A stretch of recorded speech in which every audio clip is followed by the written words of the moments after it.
Hey everyone, I wanted to make a quick crafting guide because I don't see a lot of people out there taking advantage of crafting. It might be because it makes more money to just sell the ores right now, and they don't want to invest a ton of time or money into crafting, but there's a lot of really cool things that you can do with crafting. You can make any item type that you want in the game, making it a great way to fill out your set if you're rolling into a high roller or planning on to take some really tough PvE on, or planning on rushing into some PvP. Crafting is going to really get what you need going. Now, there are two types of ore in the dungeon. There is cobalt ore and there is ruby silver ore.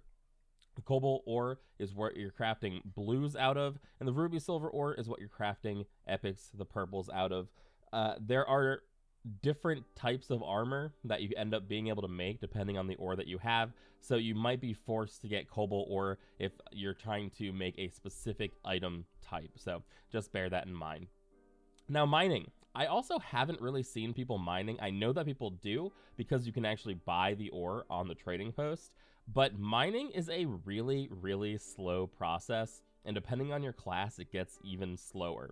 So that could be a big reason why people aren't really mining very often. But what you'll do is you'll find these nodes on the ground, and then after clearing out the room of PvE, you have to sit there for multiple minutes banging away at the ore, and you get one at a time. So you don't just break it right away and get all the ore out. It takes multiple whacks and then multiple item retrievals of the ore before it breaks. So clearing out a room fully of ore can take almost the entire game if you're doing it by yourself. I would certainly suggest only mining if you are in a party. There's plenty of rooms that two people can explore and loot by themselves, and then you can have one person who is your dedicated miner who is going to be going around picking up this ore for your team. If you're solo, it's going to be tough because mining makes a really loud noise, and people are going to be drawn to you, and they know that you've got ore and a pickaxe, which is about 25 gold. So you definitely want to make sure you are either strong in PvP or you are with a group who can defend you while you're out there mining. But now let's get to the actual crafting process. As you can see in my inventory, we have cobalt ore and we have ruby silver ore, and we also have ruby silver ingots. Now, this is what you're actually turning your ore into. But there's actually a couple of options. So let's dive into the merchants tab. Now, if you're wondering, hey, there's no crafting system, there's no crafting tab at the top, there's no professions, but that's because you're actually using merchants to craft for you. So let's take a look at the armorer first. Instead of being under trade, you'll go under service, and this is where everything takes place. Let's take a look at my inventory over here.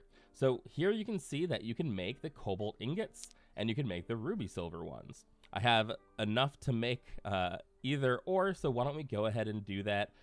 We fill all the items in, craft, and there we have it in our inventory, a new cobalt ingot.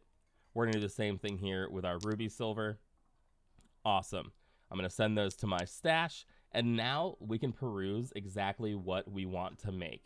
There's a bunch of different armor types, but you'll see some of them are overlapped. But for instance, this Viking helm, there is no ruby silver variant. So if you're trying to make that Viking helm, you will need to actually get cobalt ore.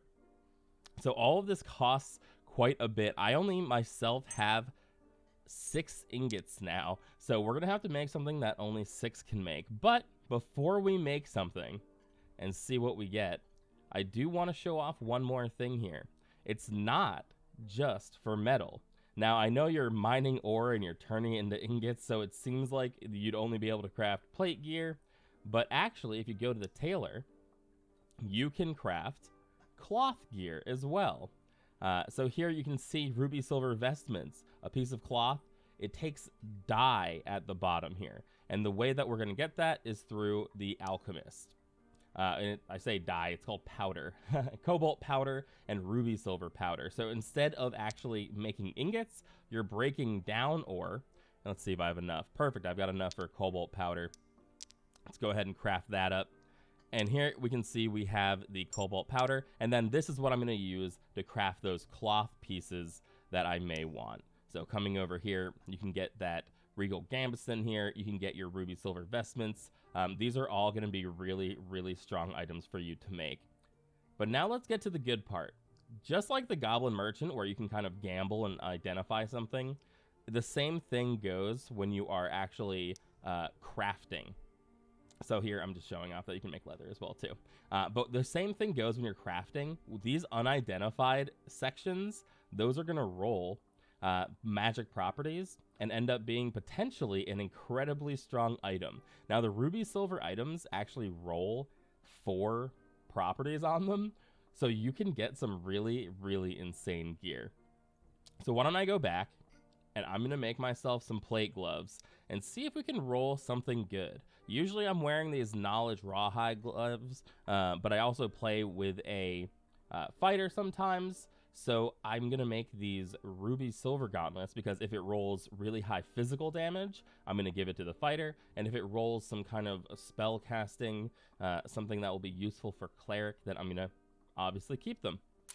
Plus, I only have 6 ingots, so that's another great reason we'll be crafting the ruby silver gauntlets. Now let's see what we get. We're going to get 4 modifiers on it. These ingots cost quite a bit. If you want to make money, you can totally go in and mine and sell these. This would, for a single pair of gloves, I'm paying something like 600 gold worth of ingots here at the current prices. So obviously that's going to vary. But right now, that is what you'd have to buy, how much you'd have to spend in order to get those ingots. So let's go ahead and craft. And we've got, okay, we'll take these. We will take these. It's got increased spell capacity bonus, which is going to equal the same thing as a knowledge for me. It's got a little plus move on it. Can't complain. It's got +1 magical healing and magical interaction speed as well. So not thrilled with magical interaction speed, but when we look at these gauntlets, they're not too bad. Were they worth 600 gold? Absolutely not. They're absolutely not worth as much as you would have had to spend in ore, but it's still a really cool way to get some items. And if you get lucky and roll some really incredible stats, then you're going to end up being able to resell that and make a lot of money. Point being, get out there, go mine. If you don't feel like crafting, mining is still an incredible way to make a lot of gold because people are buying the ore, people are buying the ingots. But I suggest, it's a play test right now. Craft yourself some gear, have fun, go lose it, try out the crafting system. It really is a load of fun, and protecting yourself while mining is like a whole little mini game inside the dungeon. You're probably used to constantly fighting either PvE or fighting PvP.